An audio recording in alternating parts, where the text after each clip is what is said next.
नमस्कार मित्रांनो, सुस्वागतम. घरोघरी मातीच्या चुली या मालिकेच्या आजच्या भागामध्ये आता माया ही जानकीला म्हणते की हे बघ, तुला जर ओवीला भेटायचं असेल तर स्वतःच्या तोंडात मारून घ्यावं लागेल.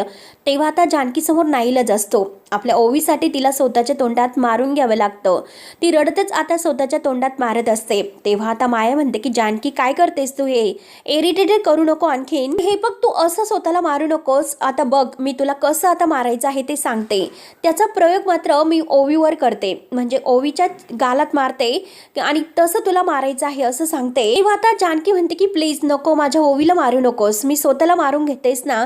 आता रडतच म्हणते. तर आता माया म्हणते की हो मार ना मग. आणि आता जानकी मात्र जोरजोरात आपल्या स्वतःच्या तोंडात मारून घेत रडत म्हणते की मारते, जोरात मारते, परंतु माझ्या ओवीला सोड. माझ्या ओवीसाठी मी सर्व करायला तयार आहे. मी माझ्या स्वतःच्या तोंडात सुद्धा मारून घेते, पण ओवीला सोडून दे. तेव्हा आता माया हसते.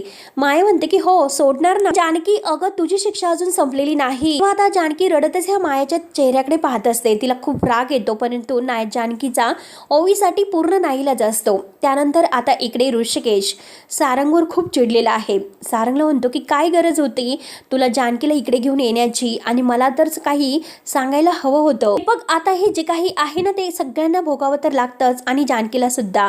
तिला सुद्धा एकटीला जाण्याची काय गरज होती बरं. ऋषिकेश आता सारंगवर खूप जोरात ओरडत म्हणतो की तुम्ही हे सर्व करायला नको होतं. सारंग, कळतं का तुला मी काय म्हणतो? मला सांग बरं, आता मी जानकीला कुठे शोधायचं? कुठे असेल जानकी? तेव्हा मात्र आता तेथे जी एक विटकर आहे तर ती पायाने जोरात आता तो ढकलून देतो, आणि ढकलून दिल्याशिवाय ते विटकरी खाली मात्र जानकीने आता तिला कुठे नेलेलं आहे ह्या मायेने हे दाखवलेलं, म्हणजे लिहून ठेवलेलं आहे. आणि तेवढ्यात आता ऋषिकेचं लक्ष तेथे जातं. जानकीने तेथे हे सर्व लिहिलेलं आहे जेव्हा ती बेशुद्ध पडली होती तेव्हा. आणि आता मात्र तिथे फोन ट्रॅक हे नाव लिहिलेलं आहे, आणि त्यावर ते डबा तिने ठेवलेला होता. आणि आता ती माया तेथे येते आणि जानकीचे केस ओढून तिला तेथून ओढत नेत असते. आणि त्याच आता ते जे लिहून ठेवलेलं आहे त्याकडे मात्र आता लक्ष जातं. ऋषिकेश म्हणतो की बघ सारंग म्हणतो की फोन ट्रॅक म्हणजे काय. आणि ऋषिकेश सारंगला त्याचा फोन चेक करायला सांगतो. तेवढ्याच जानकीने मात्र लाईव्ह लोकेशन पाठवलेलं आहे. तेव्हा दोघांनाही समजतं की आता जानकी कुठे आहे ते. तेव्हा आता सारंग विचारतो की म्हणजे नक्की काय, आता वहिनी कुठे आहे, आपल्याला सापडेल ना. ऋषिकेश म्हणतो की हो नक्की, त्याच्या मदतीने मात्र आपण जानकीपर्यंत आणि मायापर्यंत सुद्धा पोहोचू शकतो. आणि पटकन चल म्हणून ऋषिकेश आणि सारंग अगदी धावतच तिकडे जातात. तर इकडे जानकी रडतच ह्या मायाला विचारते की तू हे सर्व का करतेस, हे सगळं का करून तुला काय मिळणार आहे बरं. तेव्हा माया म्हणते की समाधान, कारण हे सगळं काही करून मला अगदी खूप समाधान मिळतं. जेव्हा 12 वर्ष माझ्या भावाला जो काही त्रास होत होता आणि तू त्याला दरीत ढकलून दिलं होतं, कारण त्या व्हीलचेअरवर मात्र अगदी तडफडताने त्याला आयुष्य जगताना मी बघितलेलं आहे. इतकी त्याची अवस्था बिकट झालेली होती. आणि हे बघ, आता मात्र मी तुला जे काही सांगेल ते तुला फॉलो करावंच लागेल. माझ्या दादाचं मात्र तू रंगीत आयुष्य हे होतं, तर ते अमावस्येच्या रात्रीसारखं काळं तू केलंस. त्यामुळे आता ह्या काळ्या रंगाने मात्र तू स्वतःचं थोबाड काळं करायचं. तेव्हा आता जानकी म्हणते की माया तू काय करतेस, हे तुझं तुला कळतं का, थांबव ना आता हे सगळं. त्यावरती आता माया म्हणते की मी नाही थांबवणार, कारण सगळ्याची वाट मात्र मी आता लावणार आहे. तर आणि आता हा काळा रंग आहे ना, तर तो मात्र जानकी तुझ्या थोबाडाला तू लावायचा, म्हणून माया आता जोरात ओरडते. जानकी बिचारी आता रडत असते आणि जानकी समोर आता ती काळा रंग ठेवते. तेव्हा मात्र आता जानकीला इतकं वाईट वाटतं, पण आपल्या ओवीसाठी तिला आता हे सर्व सहन करावेच लागते. आणि शेवटी मात्र आता जानकी ते काळा रंग आपल्या हाताला घेऊन आपल्या चेहऱ्याला लावते आणि मायाकडे रागाने पाहत असते. त्यानंतर आता इकडे ऋषिकेश आणि सारंग मात्र त्या लोकेशनवर आता नक्कीही जानकी कुठे आहे जानकीला शोधायला येत आहे. तर तेव्हा मात्र आता लगेच माया ही जानकीला इकडे म्हणत असते की जर माझ्या दादाने तुला हे असं बघितलं असतं तर त्याला खरंच तू कधीच आवडली नसती. आयुष्य तू सुखात जगला असता. हा जो काही काळा रंग आहे ना, तर तो स्वतःला तू लावलास ना, तसंच काळं तुझं मन आहे, कारण तुला खऱ्या प्रेमाची कधी जाणीव झालेलीच नाही. तेव्हा मात्र आता जानकी म्हणते की अगं खरं प्रेम काय असतं हे तुला नाही कळाले, आणि तुला ते कधी कळणार सुद्धा नाही. तुला फक्त आणि फक्त बदला, प्रतिशोध आणि शोध इतकंच अगदी समजतं. आणि हे बघ, तुझा दादा जेव्हा जगाचा निरोप घेत होता त्यावेळेस सुद्धा तो मला सॉरी बोलून गेला, कारण त्याला त्याच्या चुकांची जाणीव झाली होती. जे काही तू करतेस ना तरी सुद्धा तुला तुझ्या चुकांची जाणीव झालेलीच नाही. आणि ह्या सगळ्यातून मात्र माया तू कधीही सुटणार नाही. आता मात्र तू जे काही माझ्यासोबत आणि माझ्या मुलीच्या सोबत केलेलं आहे ना, यातून तुझी कधीही सुटका नाही होणार.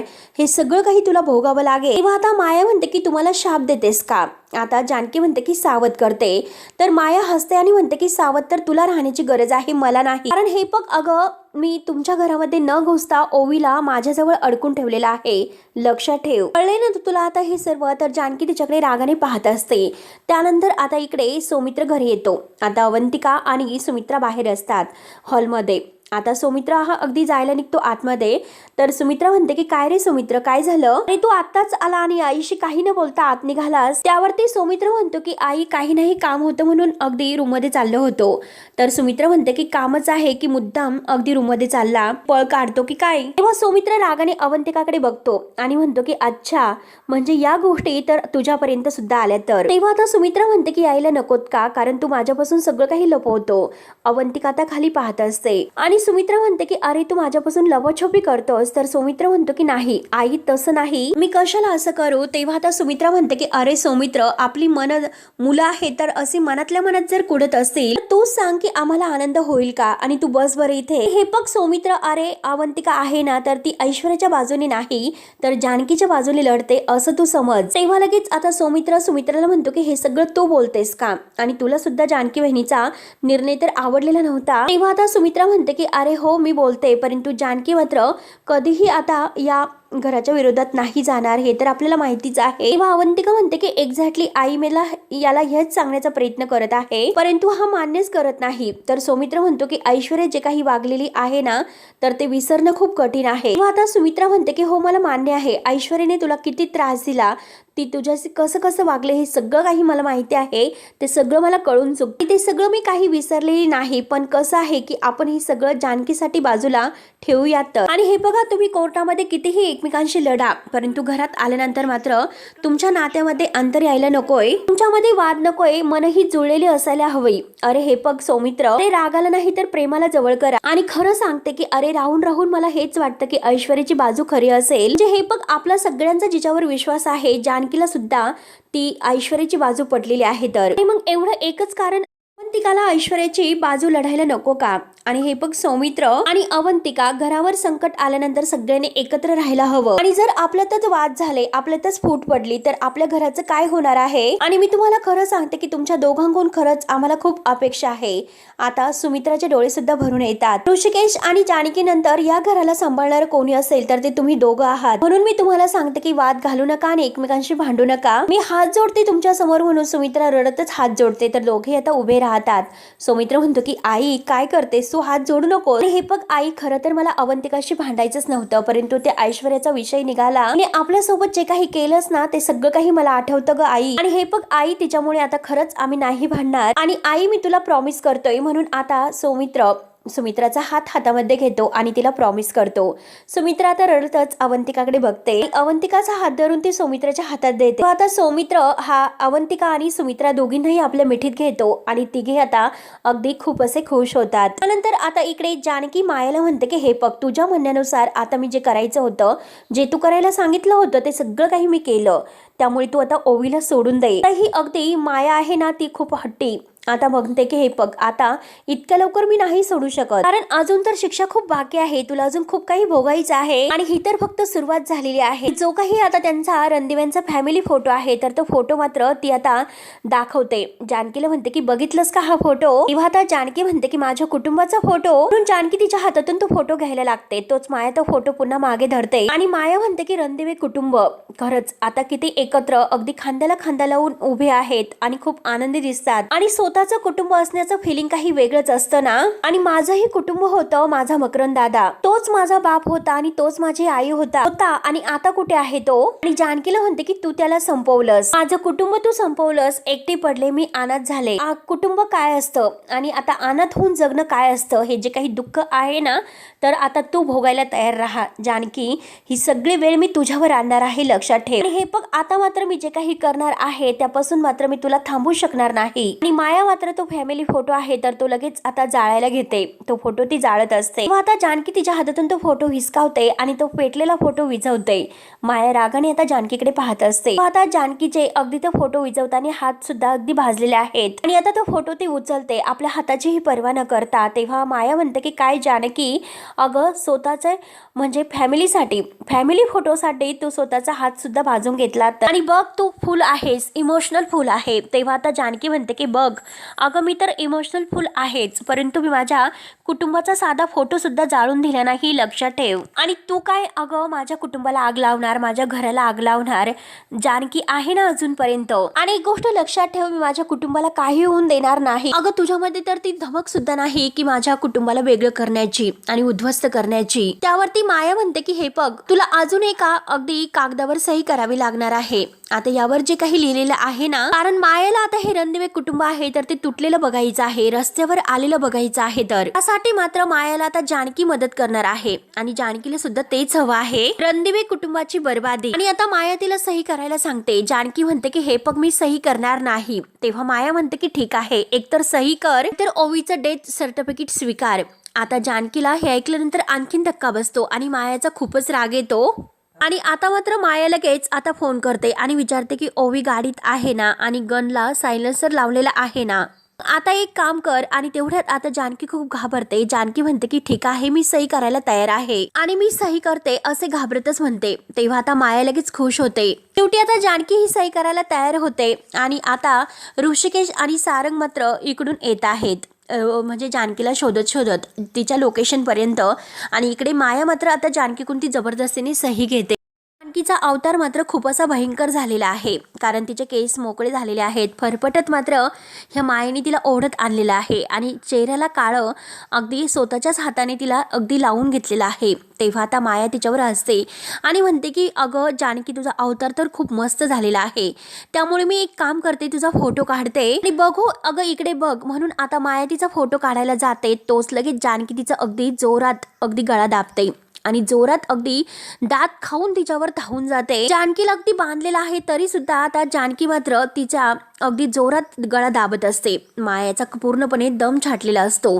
आता जानकी म्हणते की तुझी हिंमतच कशी झाली माझ्या ओवीला अगदी मारून धमकी देण्याची, माझ्या ओवीला सोडून दे, तिला का तू बांधून ठेवलंस, तिला सोडून दे. तेव्हा आता माया अगदी जानकीच्या ताब्यातून सुटण्यासाठी प्रयत्न करत असते, परंतु जानकीने जोरात तिचा गळा दाबलेला असतो. आता मात्र जानकी म्हणते की हे पक किल्ली दे, जर तू किल्ली नाही दिली तर मी तुझा जीव घेईन, लवकरात लवकर किल्ली दे. तेव्हा आता माया आपल्या खिशातून किल्ली काढते आणि टेबलवर टाकते. तेवढ्यात आता तेथून ऋषिकेश आता जानकी जानकी करत येतो. आता ऋषिकेशला बघून मात्र आता लगेच म्हणजे जानकी कावरीबावरी होते. माया त्याच संधीचा फायदा घेत आता जानकीला ढकलून देते आणि जानकीला ढकलून देऊन मात्र आता लगेच तेथून ते कागद वगैरे आहे तर ते पळून जात असते. आता मात्र ऋषिकेश जानकी जानकी करत असतो आणि तेवढ्यात मात्र आता लगेच ही माया तिथून पळून जाते. जानकी तिला अडवण्याचा खूप प्रयत्न करते, परंतु चावी मात्र हिने लांब फेकून दिलेली असते आणि जानकीला अगदी त्या चावीपर्यंत काही हात तिचा पोहोचत नसतो, कारण तिचे पाय मात्र त्या साखळीने बांधलेले असतात. आणि त्याच वेळेस ऋषिकेश सारंग तिथे येऊन पोहोचतात. जानकीची ती अवस्था पाहतात तर सारंग म्हणतो की वहिनी काय झालं. ऋषिकेश म्हणतो की जानकी अगं ही अशी कशी तुझी अवस्था झालेली आहे. तेव्हा आता जानकी म्हणते की ती किल्ली आणि हे बघा ऋषिकेश माझे पाय. तेव्हा आता लगेच ऋषिकेश घाईने ती चावी उचलतो. जानकी म्हणते की ऋषिकेश माझ्या पायाला ते चाकरीने बांधलेला आहे आणि त्याला कुलूप आहे ते सोडा. तेव्हा आता जानकी मात्र अगदी घाईने आपल्याला सोडवण्याचा प्रयत्न करत असते. ऋषिकेश आता सगळेजण तिच्याकडे पाहतात. तिची ती अवस्था बघून आता खरंच खूपच अगदी तिला वाईट वाटत असतं. जानकी आता म्हणते की ओवी बाहेर आहे. आता ओवी बाहेर आहे, आता गाडीमध्ये आहे असं ती सांगते. तेवढ्या लगेच आता ऋषिकेश बाहेर खिडकीतून डोकावून बघतो आणि म्हणतो की जानकी हे बघ इथे तर कोणीच नाही, तू असं कसं म्हणू शकते, कोणीच नाही इथे, मी तर इथेच ओवीला बघितलं होतं. आणि तेवढ्यात ऋषिकेश जोरात ओवी ओवी असं ओरडतो. जानकी म्हणते की बहुतेक माया ओवीला घेऊन गेली तर. आता जानकी रडायला सुरुवात करते आणि म्हणते की ऋषिकेश मायाने ओवीला मारण्याची धमकी दिलेली आहे आणि मी तिला नाही सोडू शकले, प्लीज आपल्या ओवीला वाचवा. जानकी खूप रडत असते तर आता ओवी मात्र ही मायाने नेलेली आहे. जानकीला एक प्रकारचा धक्काच बसतो. ऋषिकेश जानकीला म्हणतो की हे बघ तू शांत हो, प्लीज तू शांत हो, रडू नकोस, आपण ओवीला काही होऊन देणार नाही, ओवी नक्की सापडेल. जानकी रडतच असते आणि ऋषिकेश माया ओवीला घेऊन गेली असं आता म्हणत असते. तेव्हा आता सारंग रडत असतो. सारंग म्हणतो की वहिनी, हे सगळं माझ्यामुळे झालेलं आहे, तर सगळं काही माझ्यामुळे झाले. मी जर तुमच्या बोलण्यावर विश्वास ठेवला असता आणि आपल्या ओवीला मात्र मी मायाकडे घेऊन गेलो नसतं तर बरं झालं असतं, हे सगळं काही झालंच नसतं. आणि बघ ना वहिनी, अगं त्या मायाने तुझी काय अवस्था केली, किती त्रास दिलेला आहे ग तुला. आणि हे बघ वहिनी, मला माफ कर, खरंच माझी खूप मोठी चूक झाली, मला माफ कर. तेव्हा मात्र आता सारंग हा जानकीच्या पाया पडणार. तोच लगेच जानकी म्हणते की सारंग भाऊजी प्लीज, काय करतात तुम्ही हे सर्व, आणि प्लीज असं काही करू नका. आता सारंग म्हणतो की मी बरोबरच करत आहे आणि शिक्षा तर मला मिळालीच पाहिजे. 100 वेळा तुम्ही मला सांगण्याचा प्रयत्न करत होता तरी सुद्धा माझ्या डोळ्यावरची जी काही खोट्या प्रेमाची पट्टी आहे ती काही निघालेली नव्हती. मी मात्र तुला तिकडे घेऊन गेलो आणि ओवीला सुद्धा, त्यामुळे मी तर शिक्षेच्याच लायकीचा आहे. शिक्षा मला होऊन दे, शिक्षा तर मला झालीच पाहिजे. तेव्हा आता जानकी म्हणते की हे बघा सारंग भाऊजी, बास आपल्याला आता काही करायचं नाही. आता काही झालं तरी फक्त आणि फक्त आपल्याला ओवीला शोधायचं आहे. आपल्या ओवीला आपण एकत्र येऊन आता ओवीला शोधायचं आहे. काही झालं तरी आता ओवी ही कुठे असेल, मला म्हणजे काही झालं तरी ओवीला शोधायचं आहे. आता फक्त आणि फक्त मला ओवीच महत्वाची आहे, ओवीला शोधणं गरजेचं आहे. त्यानंतर आता इकडे ओवी मायाला विचारते की माया काकू, आपण आईला भेटायला गेलो होतो, मग आता म्हणजे आपण आईला का भेटलो नाही. तेव्हा आता माया ओवीशी खोटं बोलते आणि म्हणते की हे बघ अगं सारंग म्हणजे काका आहे ना तुझा, आणि ती ऐश्वर्या काकू आईला खूप त्रास देत होते. तेव्हा आता ओवी लगेच म्हणते की नाही, सारंग काका कधीही असं नाही करू शकत, तो आईला त्रास नाही देणार, तो खूप चांगला आहे, तो आईला कधीही त्रास नाही देणार. तेव्हा आता माया मुद्दाम खोटं बोलते आणि म्हणते की हे बघ मला सुद्धा तसंच वाटत होतं आणि मला माहिती होतं की तुझा विश्वास नाही बसणार माझ्यावर, म्हणून मी फोटो काढून आणलेला आहे. आणि बघ अगं तुझ्या आईची काय अवस्था झालेली आहे. तर तेव्हा मात्र आता ओवीला तो फोटो मायाने जी अवस्था जानकीची केलेली आहे तर दाखवते. आता ओवी रडत असते आणि हे आईचं काय केलं म्हणून तिला खूप वाईट वाटतं. त्यानंतर आता इकडे ऋषिकेश आणि सारंग हे जानकीला घेऊन घरी येतात. जानकीची ती अवस्था बघून सगळ्यांना आता एक खूप मोठा धक्का बसतो. आता धक्का बसल्यानंतर आता घाईने मात्र अवंतिका पाणी देते. आता म्हणजे सगळ्यांनाही जानकीची अवस्था बघवत नसते. तेव्हा आता अवंतिका विचारते की वहिनी हे सर्व काय आहे. आता सुमित्रा सुद्धा विचारते की अरे ऋषिकेश हे सर्व काय आहे, जानकीची अशी अवस्था झालीच कशी. तेव्हा आता ऋषिकेश म्हणतो की आई, सारंग आणि जानकी हे एकट्याने म्हणजे कुणालाही न सांगता मायाला भेटायला गेले होते आणि सारंग कुणाला न सांगता जानकीला तिकडे घेऊन गेला होता त्या मायाला भेटायला. तेव्हा सौमित्राला राग येतो. सौमित्र म्हणतो की काय बोलतोस दादा, म्हणजे सारंग पुन्हा त्याने चूक केली आणि पुन्हा तो जानकी बहिणीला तिकडे घेऊन गेला का, आणि सारंग तू काही मूर्ख झालेला आहेस का, म्हणून सौमित्र खूप ओरडतो. तर ऋषिकेश म्हणतो की हे बघ सौमित्र शांत हो आणि तू तुझा राग आवर. त्यावेळेस मात्र सारंगचा सुद्धा नाईलाज होता, कारण त्या मायेने मात्र त्याला धमकी दिलेली होती. हे सगळं मात्र सारंगने कुणाला जर सांगितलं तर ओवीच्या जीवाचे बरे वाईट काहीतरी करेल, म्हणून ओवीच्या जीवाची धमकी दिली होती आणि म्हणूनच जानकी मात्र खोटं सांगून गेली होती.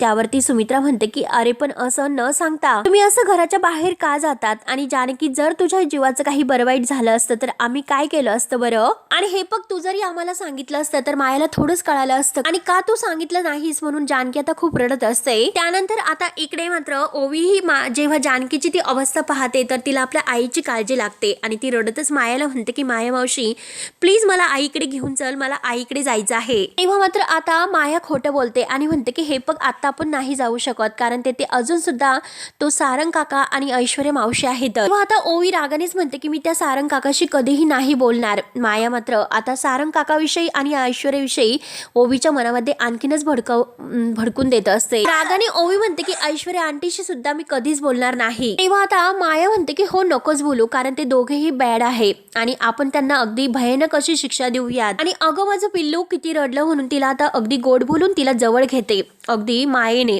जसे खरंच खूप प्रेम करत आहे आणि सगळं काही करते मात्र स्वतः आणि आळ मात्र घेते दुसऱ्यावर. सो ओवीला दाखवते आणि मनात म्हणते की हेच मला हवं आहे. त्या रणदिवे कुटुंबाबद्दल तुझ्या आईला इतका विश्वास आहे ना, आणि त्या रणदिवे कुटुंबाबद्दल म्हणजे तुझ्या मनात सुद्धा मला द्वेष आणि अगदी राग निर्माण करायचा आहे. तर रणदिव्यांच्या विरोधात अगदी चालवण्यासाठी जे काही माझं मोठं शस्त्र असेल तर ते तू असतील. ते म्हणजे ओवी. त्यानंतर आता इकडे अवंतिका जानकी वहिनींना म्हणते की हे बघा जानकी वहिनी, ओवीच्या बाबतीत मात्र ते इतकी मोठी रिस्क कसं घेऊ शकतात. ओवीच्या जीवाचा प्रश्न होता म्हणून त्या न सांगता गेल्या असतील.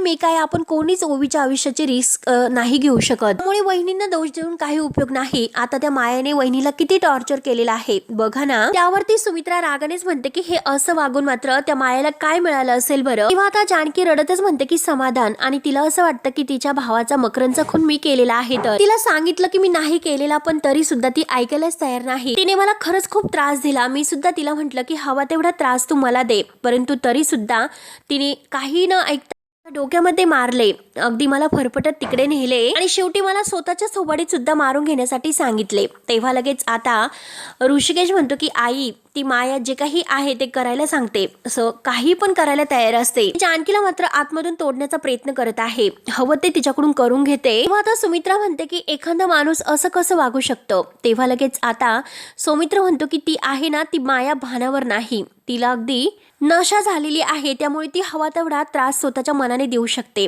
त्यावरती लगेच आता जानकी म्हणते की हे बघा भाऊजी, एखाद्या सापाला आपण जर दंश केला तर तो आपल्या मागावरच असतो. तशीच ही माया सुद्धा आता एक दुखावलेली नागिन झालेली आहे आणि ती हवी तेवढे वेळेस आपल्याला दंश मारू शकते, आपला पाठलाग करू शकते. ती बदला घेण्यासाठी हे सर्व करत आहे आणि त्यासाठी तिने ओवीला सुद्धा हाताशी धरलेला आहे. तर आता सुमित्रा रडतच म्हणते की जानकी, हे पग देव आपल्या पाठीशी आहे, तू काळजी करू नको. लवकरच आपली ओवी आहे ना, ती आपल्याकडे नक्की येईल, त्यामुळे तू काळजी करू नकोस. आणि काही झालं तरी आता शेवटी ओवी येईलच. तेव्हा आता जानकी खूप ओवीसाठी रडत असते आणि ऋषिकेशला म्हणते की काही झालं तरी आपल्या ओवीला माझ्याकडे परत घेऊन या, काही झालं तरी ओवी मला हवी आहे. तेव्हा आता जानकी खूप रडत असते आणि मित्रांनो शेवटी हा भाग येथे संपतो. त्यानंतर आता ओवी मात्र जानकी बरोबर फोनवर बोलत आहे की माया मावशी बरोबर बोलत आहे की हे सर्व ऐश्वर्या आंटीने केलेलं आहे. तर जानकी म्हणते की हो. आता माया जानकीशी बोलत म्हणते की अगं ही तर फक्त सुरुवात आहे, आता याचा शेवट अजूनपर्यंत मी नाही केलेला. आता माया बरोबर जानकीकडून सगळं काही अगदी बोलून घेत असते, ओवीच्या जीवाची धमकी देऊन, आणि जानकीला तसं बोलावंच लागतं. त्यानंतर आता सौमित्र म्हणतो की ह्या मायेने मात्र ओवीला जेथे कुठे ठेवलेलं आहे तेथे आपल्याला शोधावं लागेलच. आता जानकी म्हणते की जेव्हा ओवी फोनवर बोलत होती तेव्हा मला आरती ऐकू येत होती. नंतर आता इकडे ऐश्वर्या सुटलेली आहे आणि ऐश्वर्या सारंगला म्हणते की तुम्ही अजिबात काळजी करू नका, त्या मायाच्या तावडीतून मात्र आता ओवीला कसं सोडवायचं आहे ते मी पाहते. तेव्हा आता मित्रांनो पुढे नक्की काय होतं हे बघण्यासाठी आपल्या चॅनलला नक्की सबस्क्राईब करत राहा. धन्यवाद.